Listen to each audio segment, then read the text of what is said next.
Every year, the Earth's population increases, accompanied by a growth in energy consumption.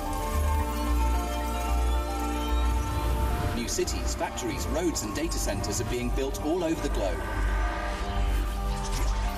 The energy of the future is no longer just a phrase, but a genuine challenge of our time. can energy efficiency become a genuinely valid fifth type of fuel? The cybersecurity of energy systems is critical to the development of the industry. Could the merger of electricity and information networks lead to a new community larger than the global internet? Human capital, an intellectual resource for energy development. Can the computer replace a human being?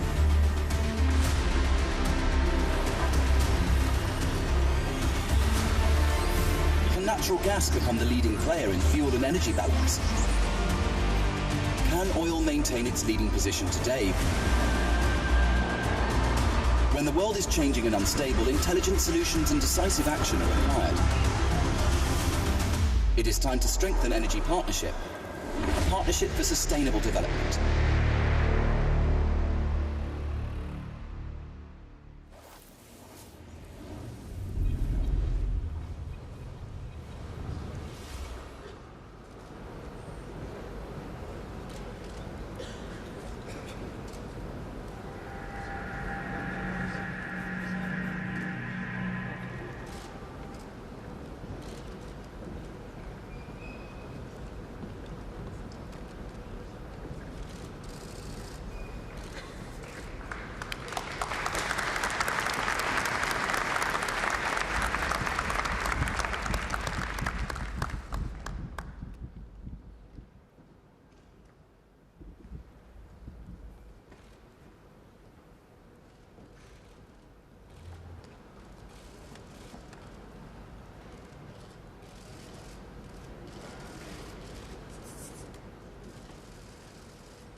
Good morning, ladies, gentlemen, and our esteemed panelists. And thank you for joining this session, Maintaining Energy Connectivity in an Unstable World. Before we begin, I'd like to thank Mr. Novak and his team for putting together this wonderful panel, and it is Bloomberg's pleasure to lead this discussion. I was in Russia just 4 months ago for the St. Petersburg International Economic Forum. Many people in this room also attended that event. And Mr. Novak, when we sat down for that main energy panel, Brent was trading around $63 a barrel. Since then, we've had this unprecedented attack in Saudi Arabia. 5% of global oil supplies were wiped off the market. We saw prices surge the most ever in an intraday session. Yet today, I'm looking at my Bloomberg now, prices for Brent are under $58 a barrel. And that's where I'd like to begin our discussion. We saw a brief panic in the market, but it seems to be shrugging it off now. And it just begs the question, is there too much oil in the market?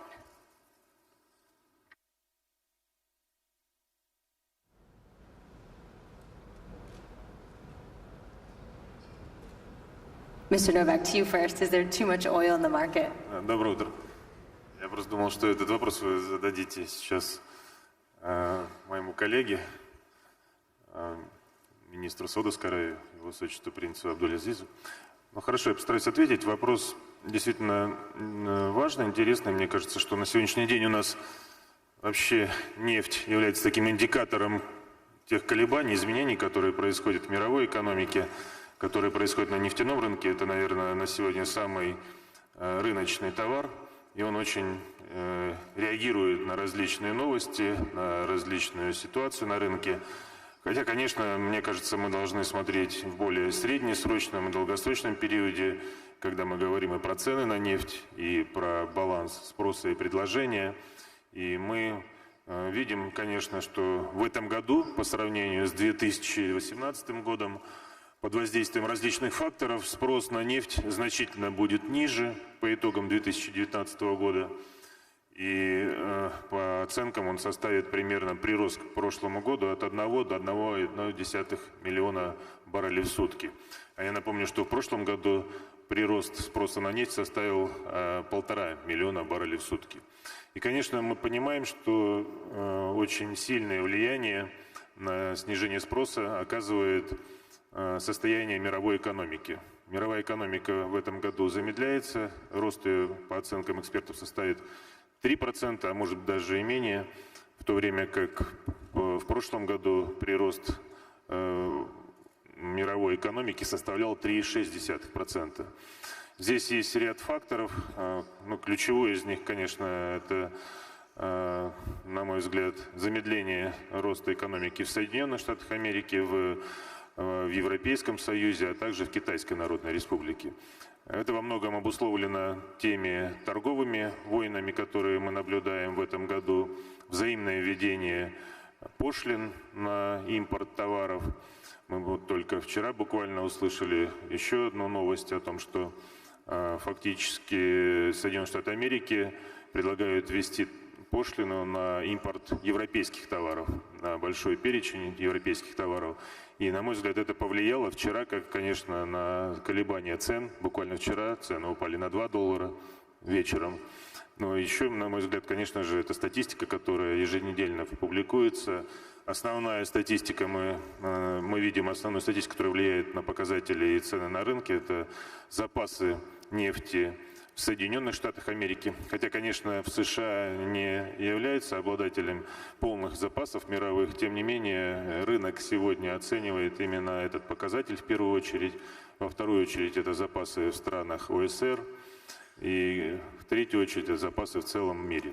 Поэтому еще раз хочу сказать, что, наверное, на сегодняшний день мы наблюдаем некую волатильность рынка.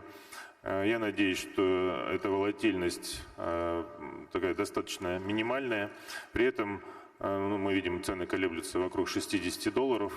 Есть факторы, которые очень сильно влияли, в частности, атака на инфраструктурные проекты, на инфраструктуру Саудовской Аравии, и цены тогда подскочили в тот период более чем на 20% моментально.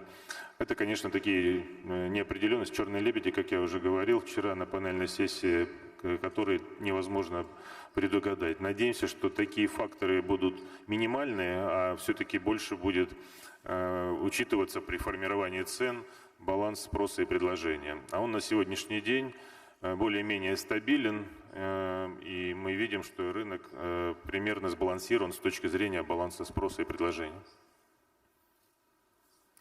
In just 2 months' time, we'll be at the OPEC meeting in December. Do you think, given everything you just said, which was quite bearish, that maintaining the status quo of this deal is enough, or do you think the group needs to cut deeper? For Mr. Novak.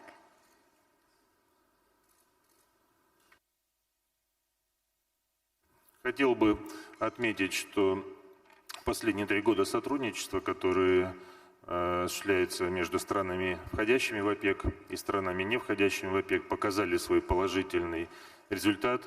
Мы видим снижение остатков, которые были накоплены к 2015 году, фактически среднему 5-летнему значению. Мы видим возврат инвестиций в отрасль, которые упали на $1 триллион во время кризиса. И сегодня эти инвестиции возвращаются в отрасли. При этом мы видим, эта инвестиционная активность достаточно высокая. И в свою очередь, конечно, она тоже будет влиять в будущем на предложение на рынке.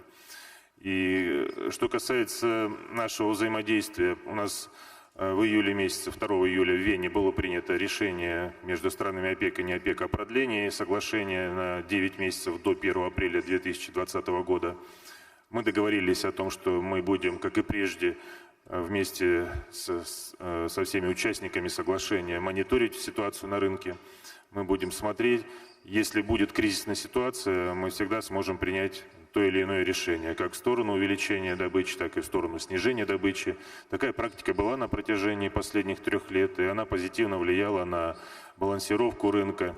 Поэтому сейчас мы не видим кризисной ситуации, которая бы позволяла нам неочередным образом собираться и принимать какие-то решения. Мы внимательно мониторим, для этого есть все необходимые инструменты, есть так называемый мониторинговый технический комитет, который в постоянном режиме работает вместе с секретариатом ОПЕК. Работает инструмент, который называется JMMC, то есть это мониторинговый министерский комитет, который собирается 1 раз в 2 месяца, и на этом комитете обсуждается вся ситуация на рынке, прогнозы, варианты развития событий, что делать. И вот последний раз такая встреча была в Абу-Даби 12 сентября И мы договорились, что мы продолжим мониторинг ситуации на рынке. Пока в настоящее время мы не видим какой-то ситуации кризисной, которая бы позволяла нам неочередным образом собраться и принимать какие-то решения.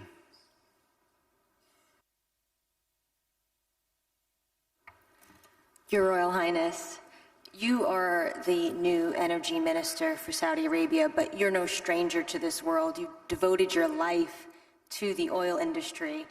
And just your first week on the job, you're dealt with this attack in Saudi Arabia, pushed into the spotlight.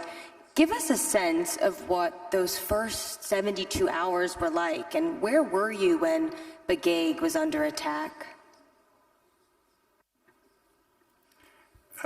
First of all, I would like to thank our host, Minister Alexander Novak and his team, and the entire country. The Russian people are very welcoming people, and I'm very grateful to be invited, and I'm very grateful to be a member of this esteemed panel. The first 72 hours were, I did say something about it. I said it was merely a bit of a drill for me, just to make sure that I'm still up to the job.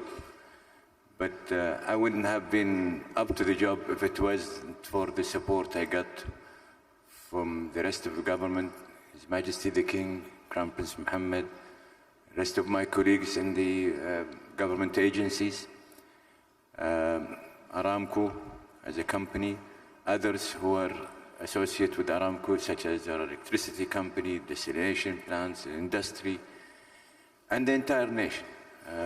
We all rose to the challenge, and I'm quite comfortable and quite honored to believe that I could stand here with a straight face and ask any of my colleagues here present or those who hears me, where in the world would you have a country, a people, and a nation can overcome that challenge, which has never been seen anywhere in the world?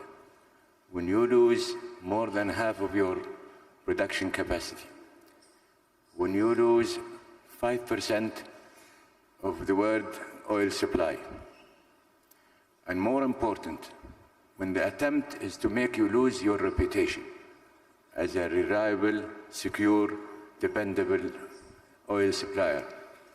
And in the 72 hours, we first of all regain our capabilities and retain our reputation. And more or less, we assume our responsibility to attend to our major job, which is specifically to continue to be the most reliable, secure, dependable oil supplier. And with a straight face, we come to everybody and say, if you believe us, that's fine. If you don't believe us, you're more than welcome to come and visit. We've hosted a number of journalists that have visited, including Bloomberg. We were in the phase of inviting analysts to come to look at our numbers with regard to Aramco. We also enabled them to visit anywhere in Aramco. A number of dignitaries from many countries came over.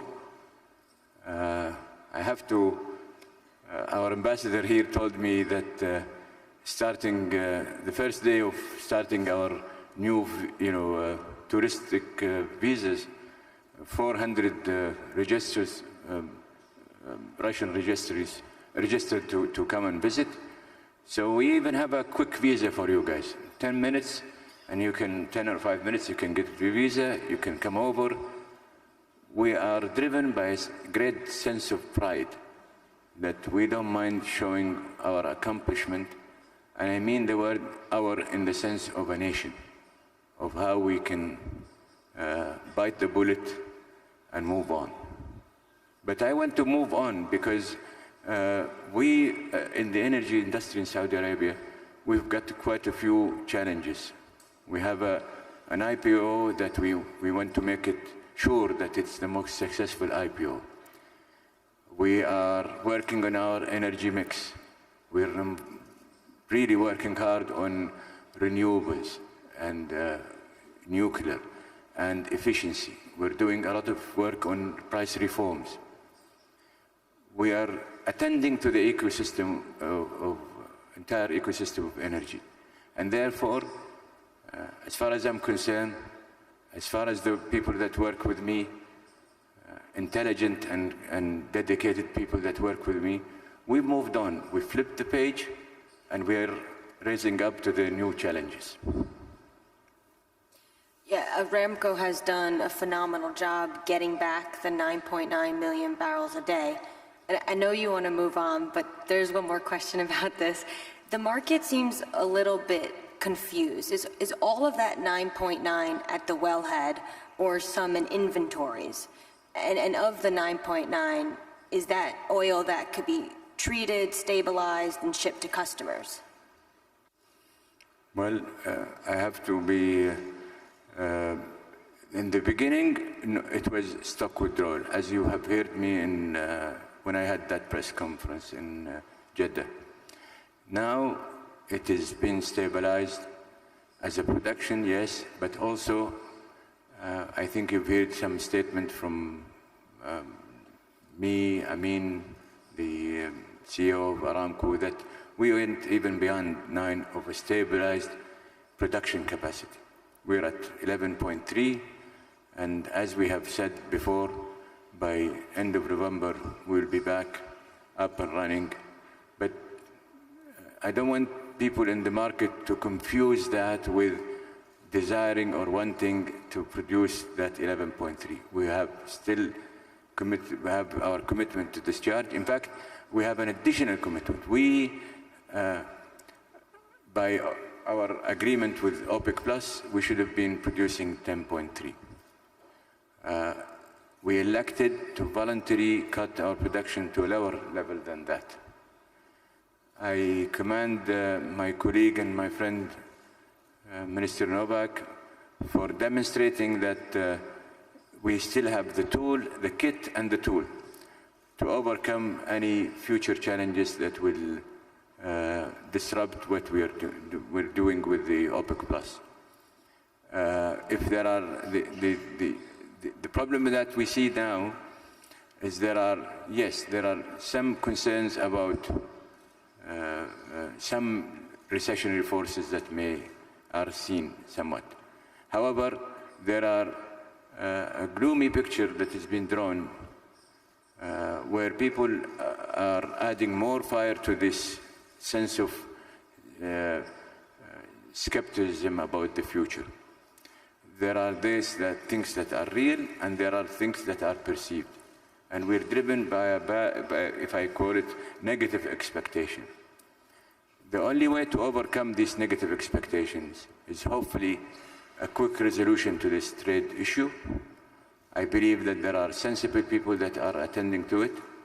I know that they know well better than me that this issue, if it's not properly attended to, will cause economic havoc to their own economies, let alone the world economy.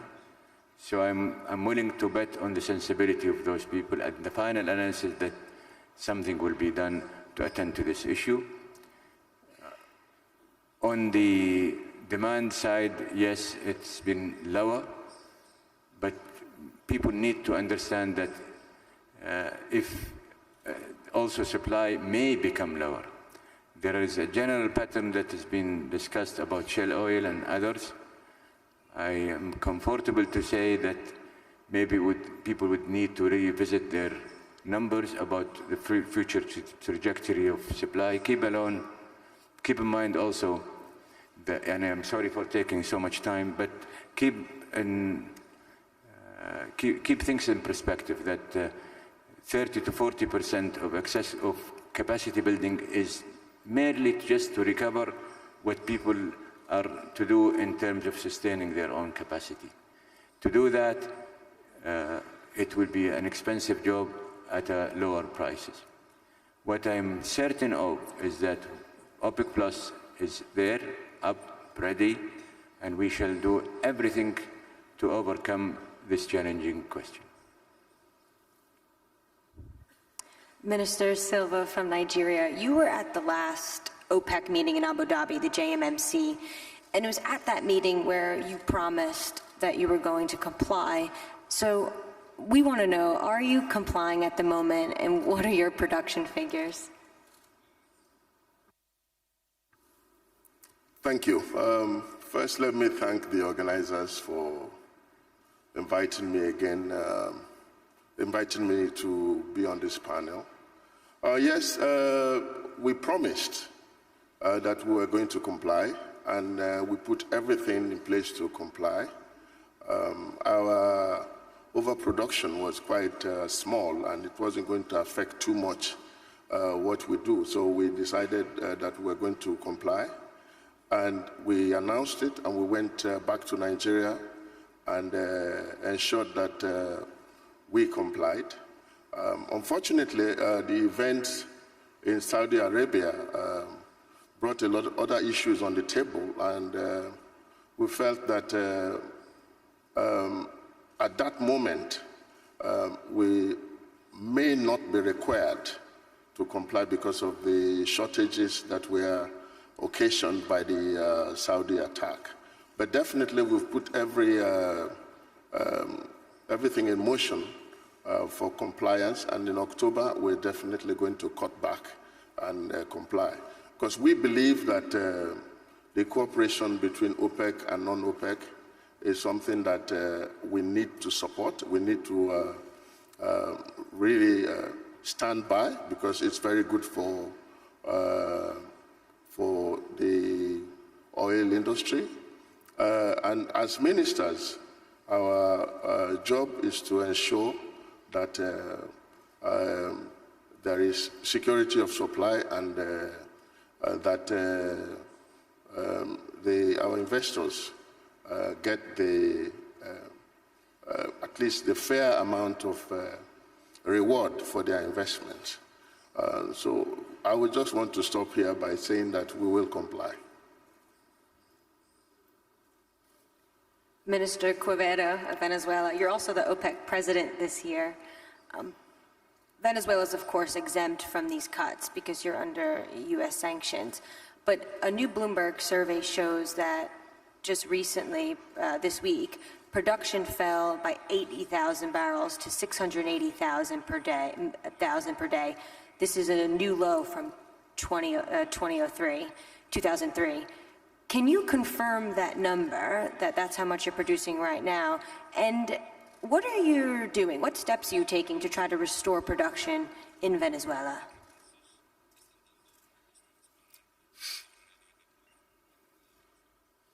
Sí, ante todo, quiero darle las gracias al ministro Alexander Nova y a todo su equipo por toda su hospitalidad, los queridos ministros, colegas, y agradecer esta calificada audiencia que nos está acompañando en este panel tan importante.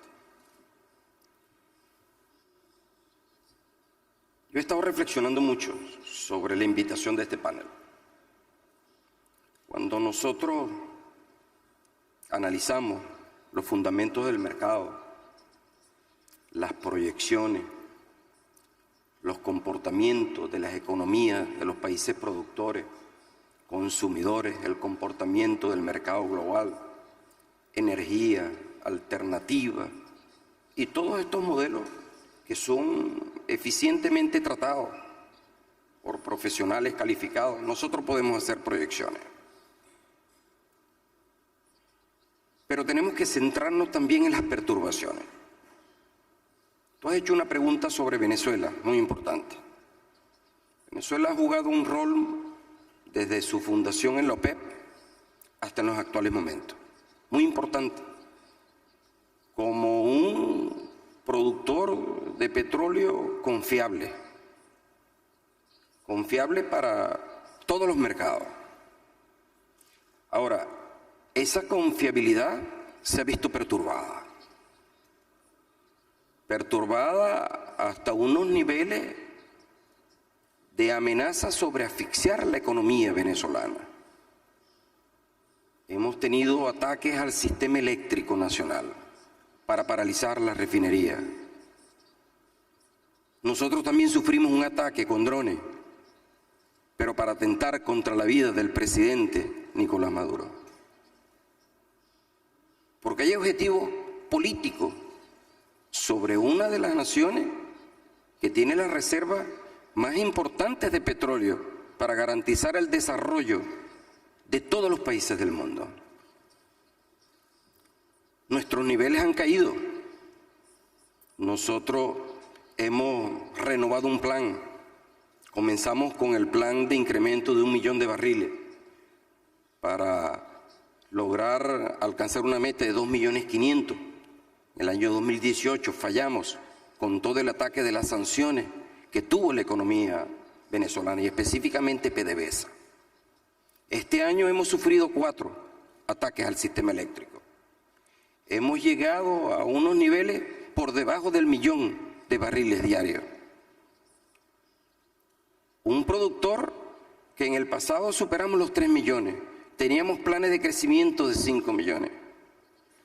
Como lo hemos discutido en el seno de la OPEP Plus, nosotros hemos hecho una contribución al mercado involuntariamente. Y vamos a regresar a los niveles porque estamos trabajando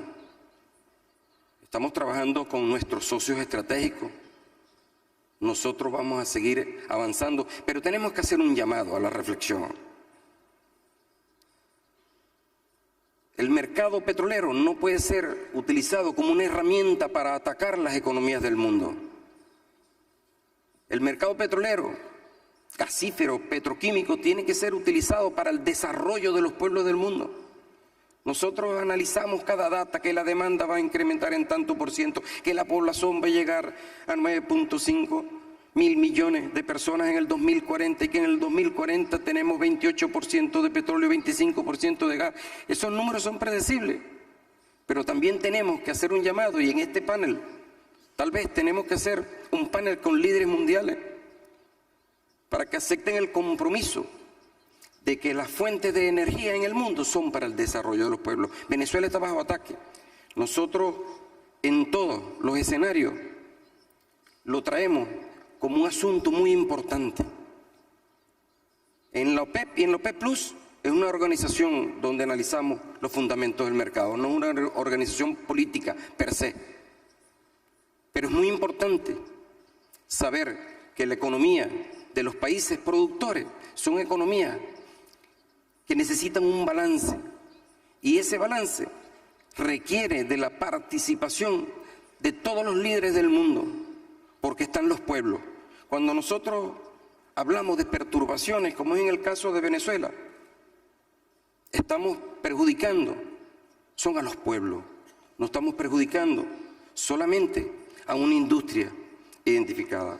Cuando nosotros supimos los ataques en Arabia Saudita, que repudiamos todo ataque que vaya en contra de los pueblos del mundo, nosotros siempre hacemos un llamado a la paz, al diálogo. Y nos pusimos a la orden desde Venezuela. Nosotros tenemos construidos inventarios suficientes. Nosotros estamos redimensionando nuestra participación con nuevos clientes y vamos a seguir avanzando. Venezuela tenemos un plan. Este año debemos alcanzar, volver a los niveles del año 2018. Teníamos un nivel muy estable en 1.500.000, hemos hecho un plan para 1.600.000. Pero sí es verdad, tenemos hoy menos de 1 millón. Pero también tenemos que decir que el mercado petrolero mundial no puede ser utilizado para atacar la economía del mundo. Tiene que ser utilizado para el desarrollo de los pueblos, de tu familia, de la mía, de todas las familias, que tengan acceso a la justicia energética. Eso tiene que ser uno de los objetivos centrales. Sin el ser humano como el centro, es imposible que nosotros logramos entendernos. Nosotros tenemos que colocar al ser humano en el centro del desarrollo. Es el ser humano. Sin el ser humano, nosotros estaríamos acá hablando sobre un vacío. Estaríamos hablando como el petróleo, el gas, como un instrumento de guerra. No puede ser. Gracias.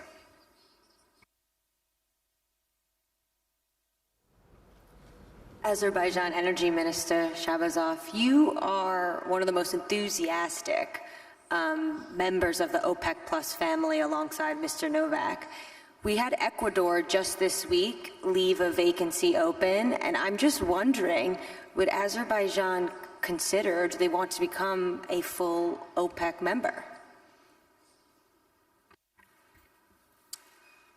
Thank you very much. First of all, I would like also to join my esteemed colleagues, the previous speakers, by thanking the Russian Federation for this excellent Energy Week, and also personally my dear friend and colleague, Mr. Novak, for the invitation and to participate here and make the contribution to this esteemed panel. Yes, just sitting next to the giant oil producers may raise a question why Azerbaijan actually is so active and participating in this initiative.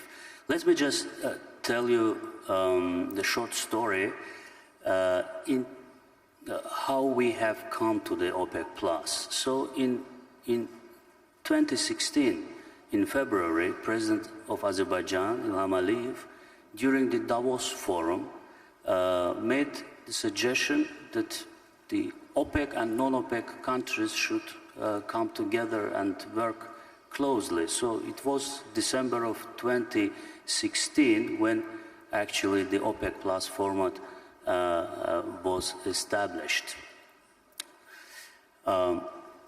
At the same time, Azerbaijan, in that very specific time when this group of countries came together, Azerbaijan was also presiding over the first meetings of this OPEC Plus initiative. And today, after almost 3 years' time, we can see the results this cooperation of OPEC Plus has yielded to us. We have no serious volatility at the oil market. Okay, we have some fluctuations, but this is the very small, and it does not speak for any economic grounds for that. So the maximum task which has been actually assigned for OPEC Plus by OPEC Plus itself has been fulfilled. So we have stability at the global oil market. Another evidence for that is the recent attacks on the Saudi oil industry. Of course, we all regret about that, but at the same time, we can see that even such a great, but very, very serious reduction and such a rapid reduction of oil supply into the international market has not damaged the overall balance in the oil market. So as we all could see, the oil price was stable enough, and it continues to be stable. I would like also mention that this is the OPEC Plus cooperation, and let me say that I represent here many other also the smaller countries in terms of the oil production, which are also participate in this OPEC Plus format, and we all together can provide for those results we have now. And I think that at the international oil market, this is today an only effective mechanisms we have. So we have to keep with this mechanism, and we have to continue and work together. So just using this opportunity, as my colleagues also talked about the development of the renewable sources of energy and the climate change issues, I would like just to add here that Azerbaijan, being oil and gas producer at the same time, has embarked very seriously on the development of renewable sources of Azerbaijan, renewable sources available in Azerbaijan. So we have developed the new legislation. We are going to adopt it until the end of this year, and beginning from the middle of the next year, we are going to hold the auctions for the renewable source of energy. So I would just to use this opportunity, and as having such a honorable audience of the business people here, and apply to them and invite them to come and participate in our renewable projects in Azerbaijan. Thank you.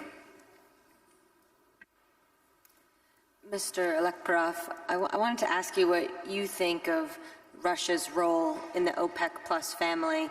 The deal has brought higher prices, but it hasn't been without a sacrifice in terms of sales volumes, in terms of project delays. Do you think Russia should continue with the OPEC Plus deal? Для меня большая честь присутствовать на панели, где присутствуют министры крупнейших стран-производителей нефти. Мы с первых дней поддерживали те усилия, которые наше министерство и наш министр господин Новый предпринимали по контактам со странами ОПЕК. И то, что это соглашение состоялось, и что оно просуществовало такой период времени, я считаю, что надо отдать должность министру Новому, потому что его энергия, его харизма позволила эту договоренность не только достичь, но и сохранить. И, конечно, активные участники организации ОПЕК также приложили усилия, чтобы это состоялось. Мы считаем, что оно выполняет свою миссию. В дальнейшем мы уверены, что те инициативы, которые будет проявлять наше министерство, оно будет гибко реагировать на внешнюю конъюнктуру. Все это решение принимается коллегиально, как правило, это обсуждается у министра с руководителями крупнейших компаний. Я надеюсь, что эта устойчивая система, она будет работать долгие годы, как на увеличение объема производства, так и на сокращение объема производства, исходя из тех вызовов, которые будут формироваться в нефтяной отрасли. Я бы хотел сказать о миссии компании сегодня, потому что эти глобальные проблемы, как правило, риски берут на себя министерство, потом трансформируют на участников рынка. Мы считаем, что сегодня миссия компаний операционных – это формирование технологического потенциала. 7% численности компаний сегодня – это научные работники, которые работают над задачами, которые будут востребованы через 30-50 лет. Потому что нефть, газ – это невозобновляемые источники. От активной позиции нашей зависит те усилия, которые потратит наша промышленность на удовлетворение все возрастающего спроса на нефть и газ населения Земли. Потому что мы видим сегодня, что уникальные технологические достижения, которые позволили добывать нефть из сланцев, которые позволяют сегодня добывать нефть на глубине воды уже более 3000 метров. Это все достижения науки. Компания «Лукойл» сегодня является также лидером научно-технического развития Российской Федерации.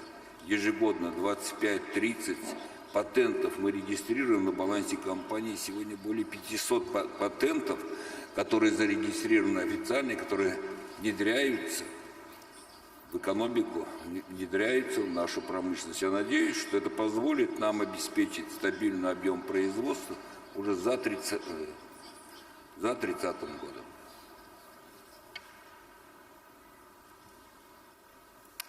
I just want to ask you one follow-up to that. What impact have you seen the deal, though, done to your business? Have you seen any big impacts?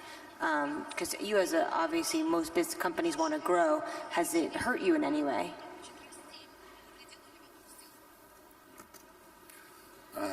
Это решение было принято в сложной ситуации, когда цена нефти резко упала со $140 до менее чем $30. Конечно, в то время надо было находить решение. Это решение было найдено через сделку ОПЕК+. Оперативно найдено было, и сегодня оно показало за этот период времени, что она имеет право на существование. Как я сказал, что наше министерство активно ведет эту работу, ведет анализ, и я уверен, что в дальнейшем мы также, исходя из этого, будем и вести свою стратегию. Что касается на негативное влияние, я впервые за 50 лет работы в нефтяной промышленности дал команду остановить скважину. Для меня это было, конечно, переступить через себя. Всю жизнь все наши коллективы были настроены на одно – увеличивать объем производства, сокращать издержки. Чем больше добывали, тем больше денег они получали. Вот эта психология была все время, период Советского Союза, современной России, она никогда не менялась. Сейчас мы ее изменили. Люди понимают цель этих действий. Да, у нас есть издержки, мы продолжаем активную инвестиционную свою политику. Мы не сокращаем объем бурения, не сокращаем объем подготовки наших фронтов для наших дальнейших работ. Да, это сегодня деньги, которые не дают ту отдачу, на которую мы рассчитывали. Но мы уверены, что это вклад наш в будущее, что это даст возможность стабилизировать добычу на территории Российской Федерации на большой период времени. Dan Jurgen, I wanted to bring you in. You know the psychology of the market probably better than anyone I know, especially when it reflects politics. And an attack that we saw in Saudi Arabia, of course we saw that spike, but 10 years ago, maybe even 5 years ago, we would have seen that elevated price be able to sustain itself. Today, we're $2.50 lower than before that attack. Do you think the psychology of this market has changed? Thank you, Anne-Marie, and let me thank Minister Novak and the Russian ministry as well for the opportunity to be part of this excellent panel and this excellent conference. Anne-Marie, in answer to your question, I think the psychology has changed in two ways. One is that the growth of U.S. shale has reconfigured not only the global market, but the global psychology, and I think that was very much a factor in the relatively calm reaction. People said, oh my gosh, the price went up so much. My reaction was the price didn't go up that much given what had just happened in the scale and the importance of AppCake. So I think that's part of the change in psychology. Our own view is the growth of U.S. shale will slow down over the next few years, but I think it has changed. The other change is the psychology about the global economy. And I think the trade wars, the slowing global economy, this year world trade is contracting by 1%. I think that is affecting the market. Two indicators, we do the PMIs around the world, and it's really striking to see the manufacturing PMIs going down and what that says about activity.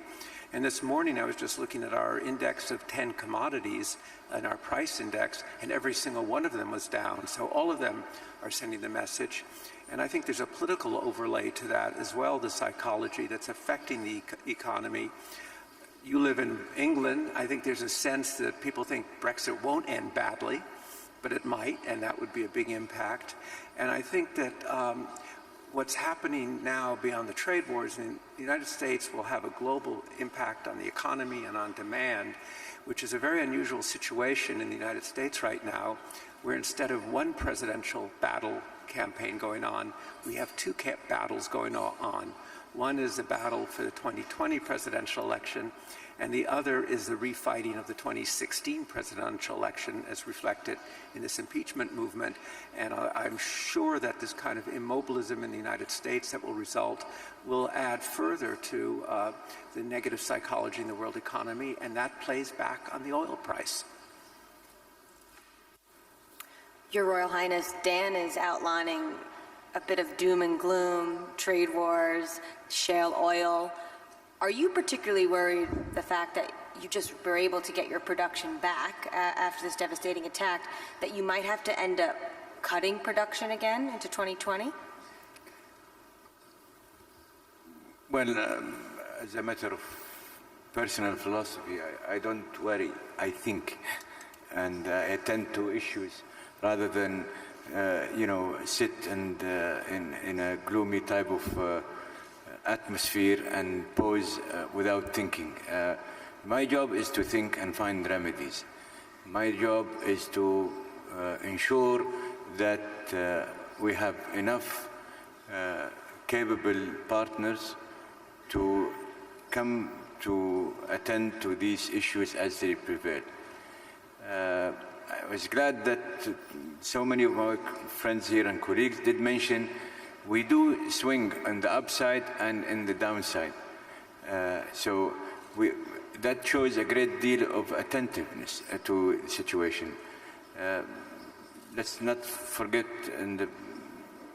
that we have attended to issues when we had shortages of supplies as opposed to times when we're long in supplies. As Dan was saying, there are 2-3 factors that what he just mentioned that are resolvable. That is Brexit issue.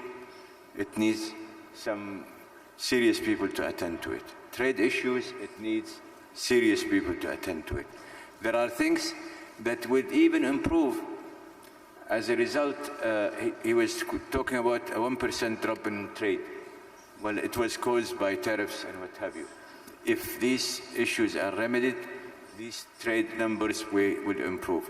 And then you will have, in my judgment, and Dan can be the reference, you will have the propelling effect, or we go in a kind of a cascading scenario, or we could get that cascading scenario could flip, and then the watershed will be on the reverse. And that's why I'm hopeful that there are things that are recoverable. It is human-made. It can be solved by a human too, if they see into it that the risks that they're exposing themselves to are far beyond not to be attended to. And Marie, let me just add, I am an optimist. Always an optimist. That's great to hear. Mr. Lundmark, CEO of Fortum, thank you for waiting patiently. We've just now got a sense from all the oil men about the short term and long term of the oil market. But do you think they're potentially missing the biggest danger to their business, which is that people just stop driving traditional cars and start picking up electric vehicles?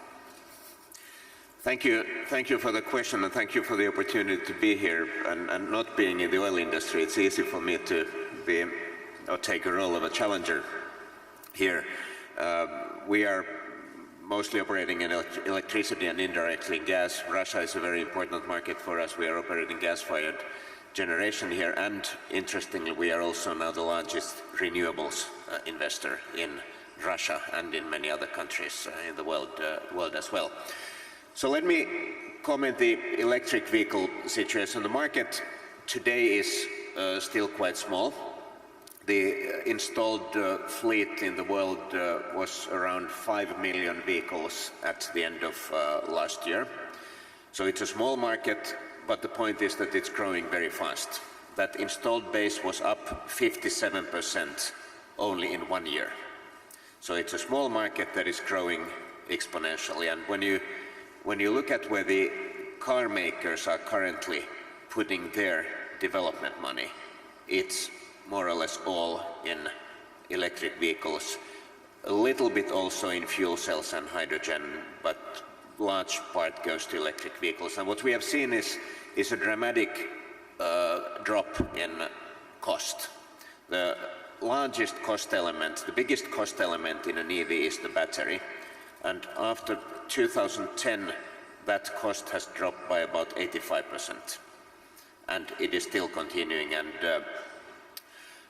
it's actually, when you look at the whole car, the drivetrain in an EV has 20 moving parts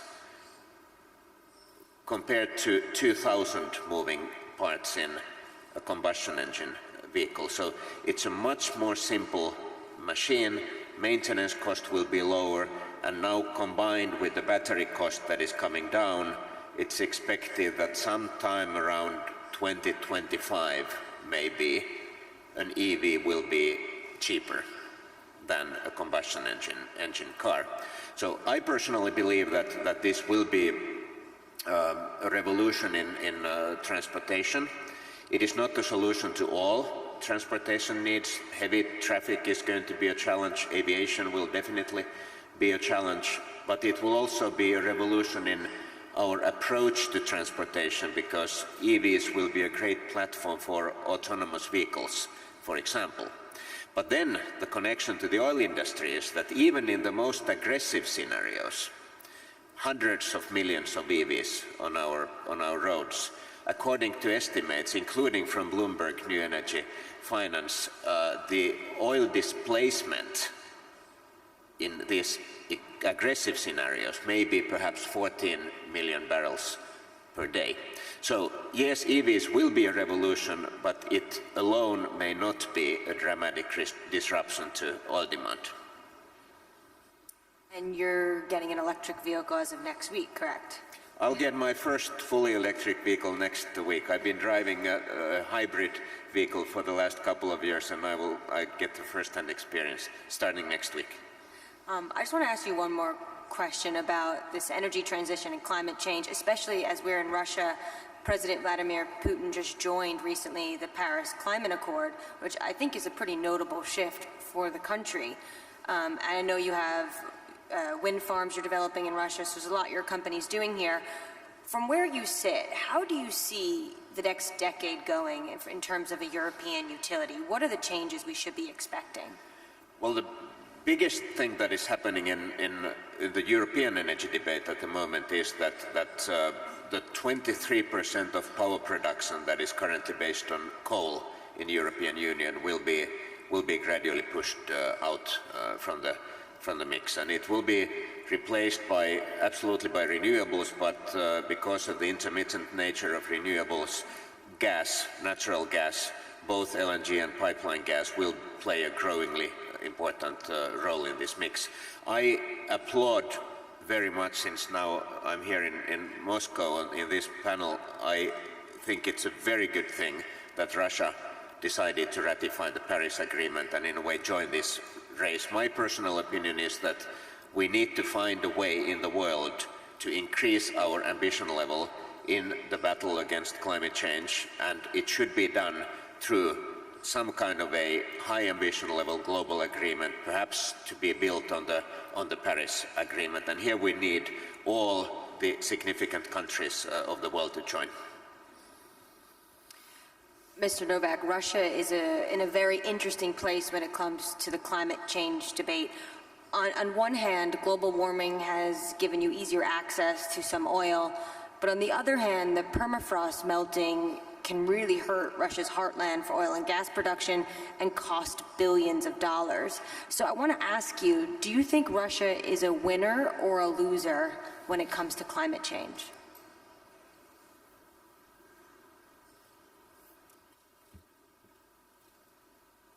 Хороший вопрос.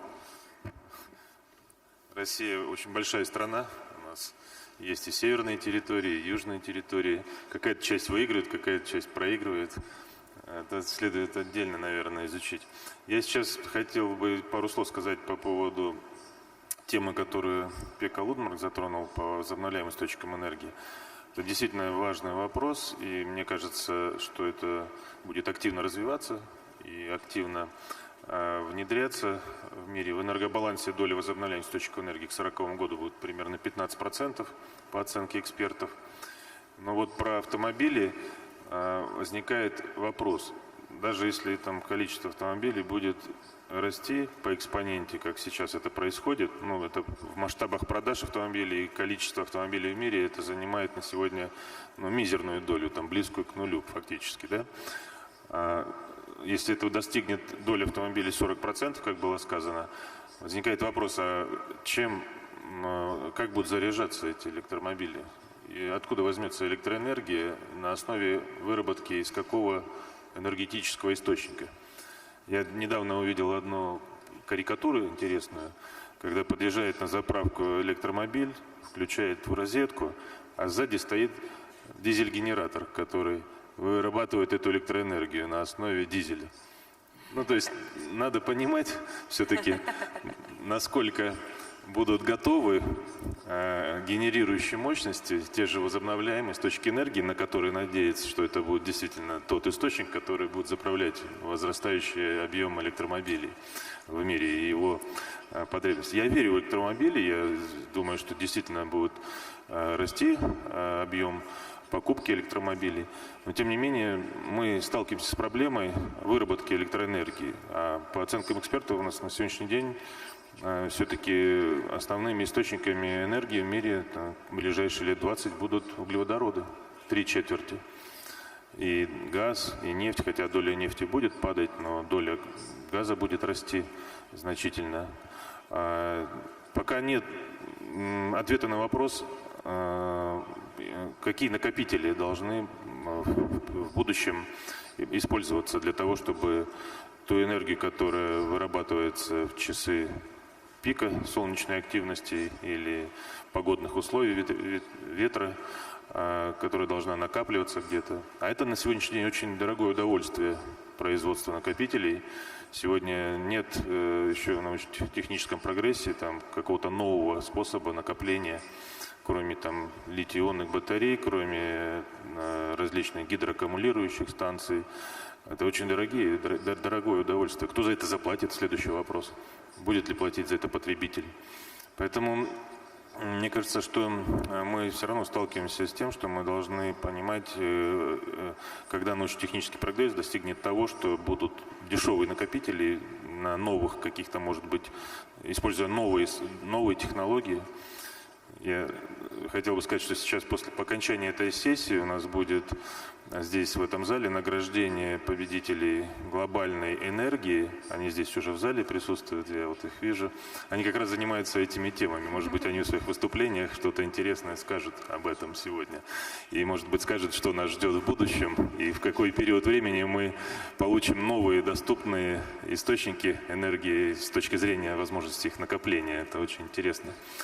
Вот. Ну, что касается Парижского соглашения, вчера президент об этом говорил, Владимир Владимирович Путин, на панельной сессии основной, которая здесь состоялась. Россия действительно привержена тем решениям, которые принимают страны, большинство стран, о том, что необходимо совместно принимать усилия, направленные на снижение выбросов, на уменьшение парникового эффекта.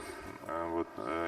И Россия здесь является одним из лидеров. Мы взяли на себя очень серьезные обязательства по сокращению к 2035 году до уровня 70% от 1990 года выбросов в атмосферу СО2. Мы будем свой вклад обеспечивать в реализацию задачи, связанную со снижением парникового эффекта и теми показателями, которые Парижским соглашением обозначены по росту температуры в среднем в мире к 2040 году не выше 1,5–2%.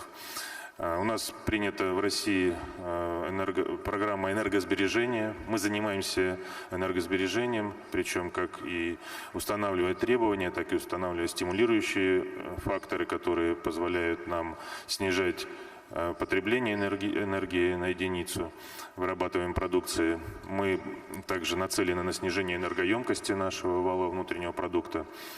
Это касается в том числе и нефтяной отрасли, и газовой, где у нас уже принято решение, и большая работа проделана по снижению выбросов попутного нефтяного газа и сжиганию ее в атмосферу.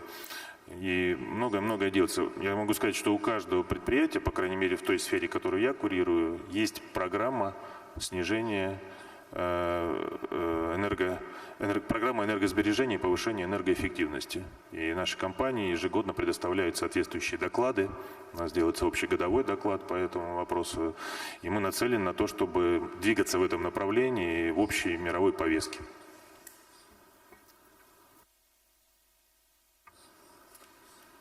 Your Royal Highness, and Dan, I know you were waving. Did you want to add something to this conversation?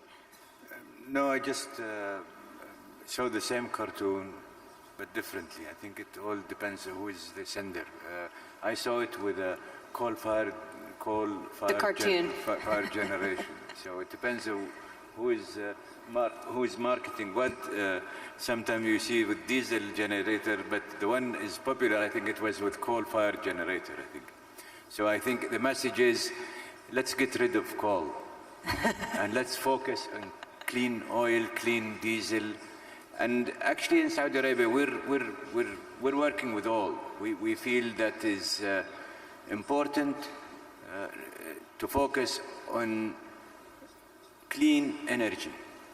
Whatever the source, I think the whole world would require, to be sensible, the whole world would need every source of energy.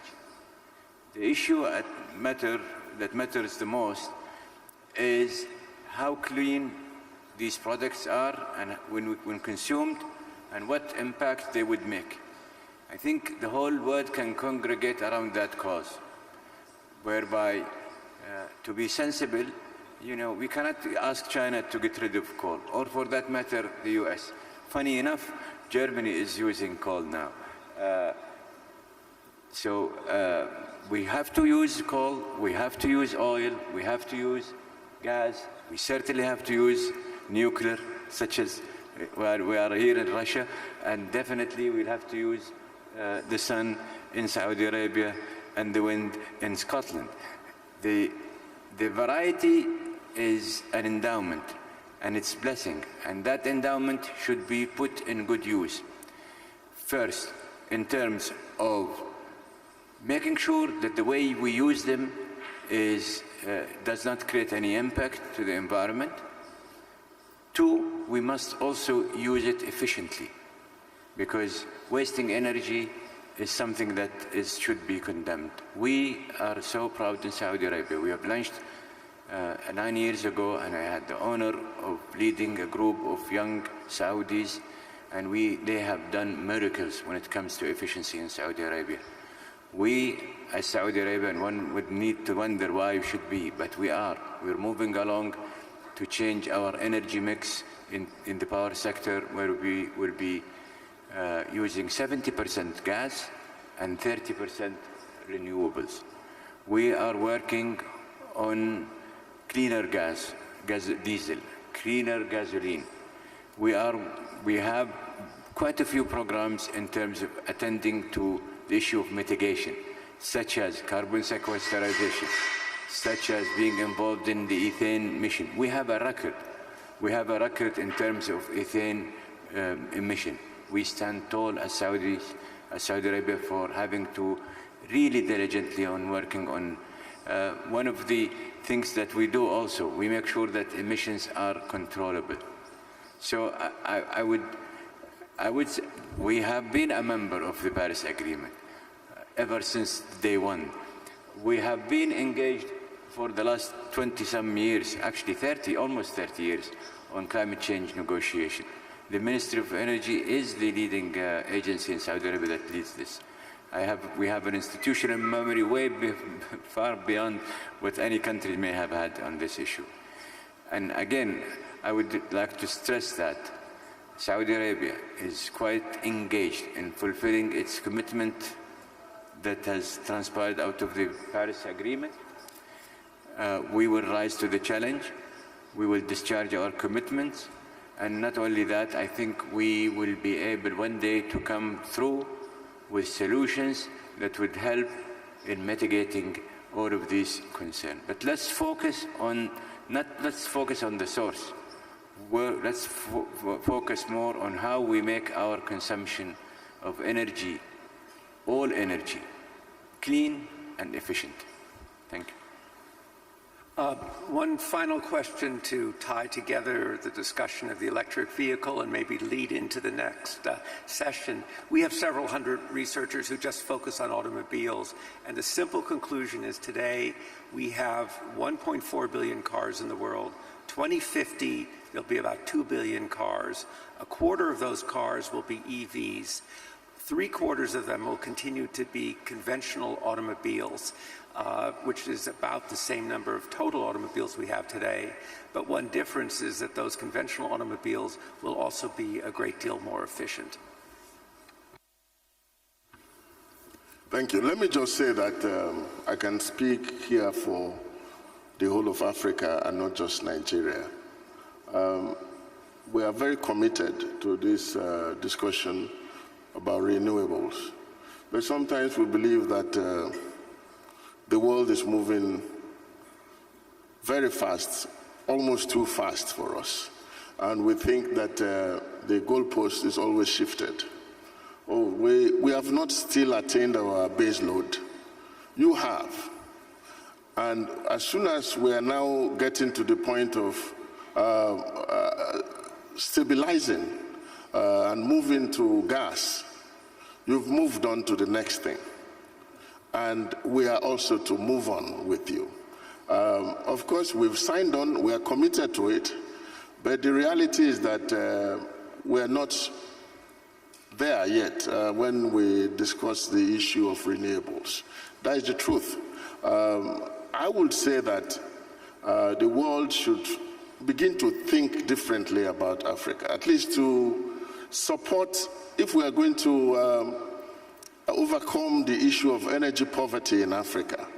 There must be some concerted effort to actually support us to move over to where you are very quickly. If not, I would like to be a prophet. Maybe I don't have to be such a good prophet to tell you that the tide, the people crossing over the Mediterranean will continue.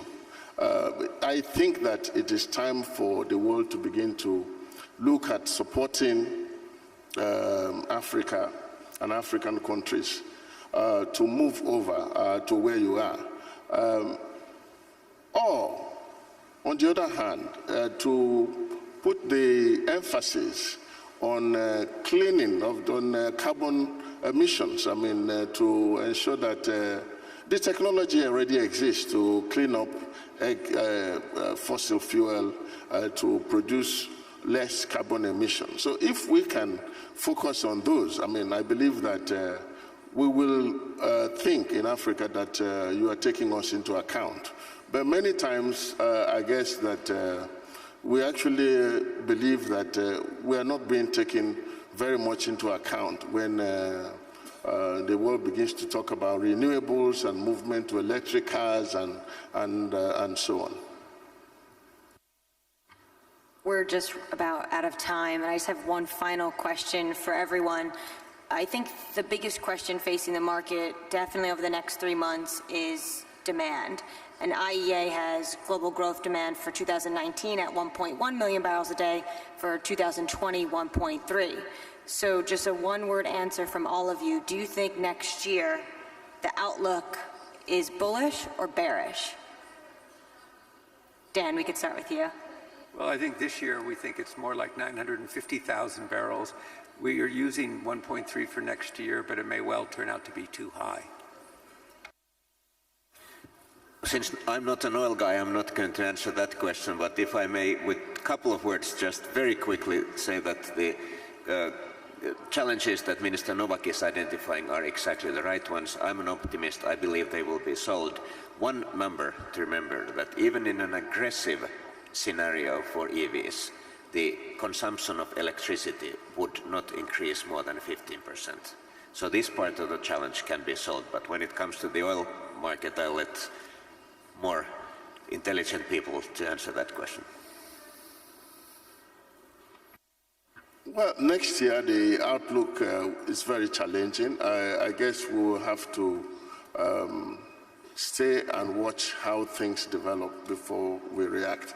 But of course, as Nigeria, we are very committed to OPEC and OPEC Plus, and we'll go wherever they tell us to go.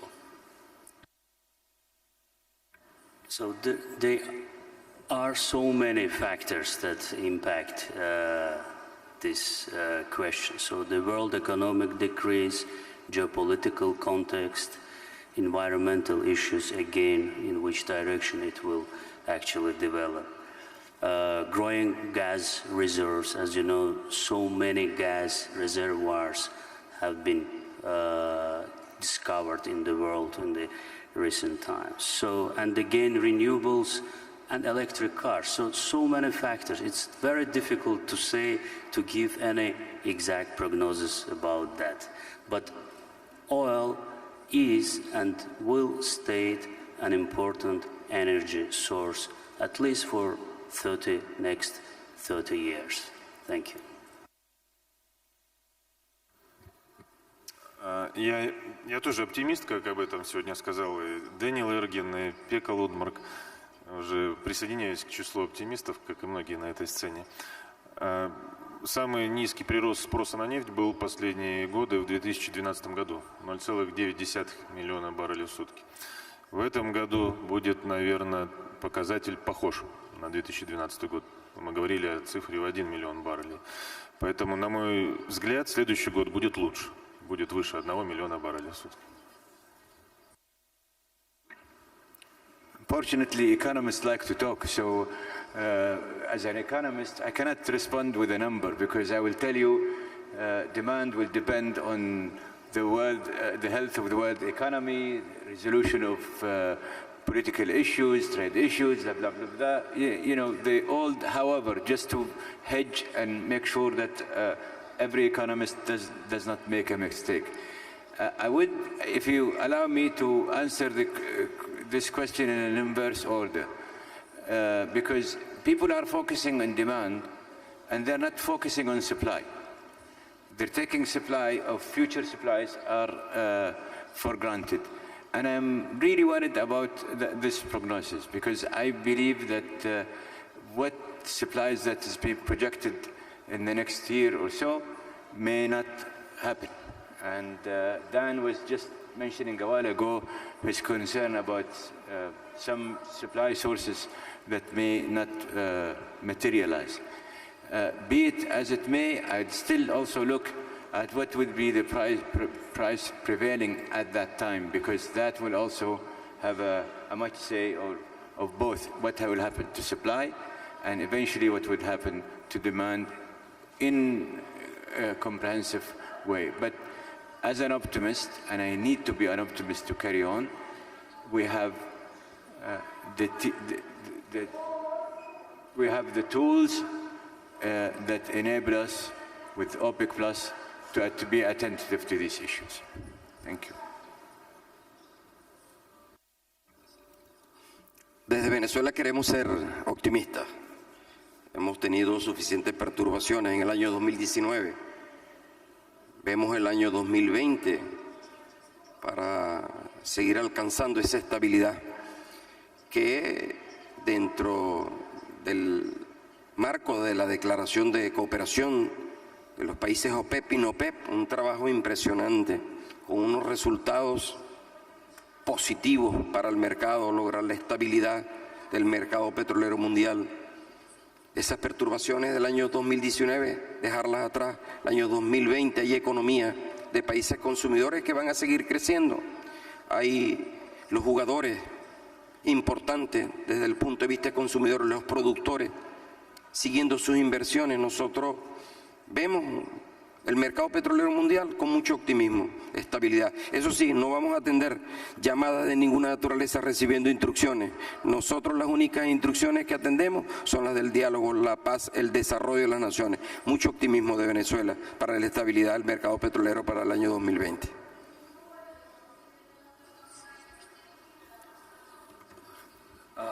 Промышленность стабильно растет около 3% в год. Население мира растет.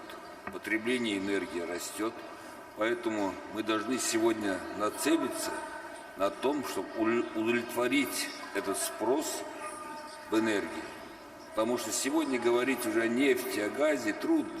Потому что все компании сегодня стали не нефтяные, не газовые, а энергетические. «Газпром» обеспечивает сегодня Москву и теплом, и светом. Компания «Лукойл» весь юг России, все города-миллионники обеспечивает и теплом, и светом. Поэтому мы должны делать баланс энергетический. Я оптимист. Потребление энергии будет расти, и поэтому нам надо готовиться, удовлетворять этот спрос. Gentlemen, and especially Mr. Novak, thank you so much for your time.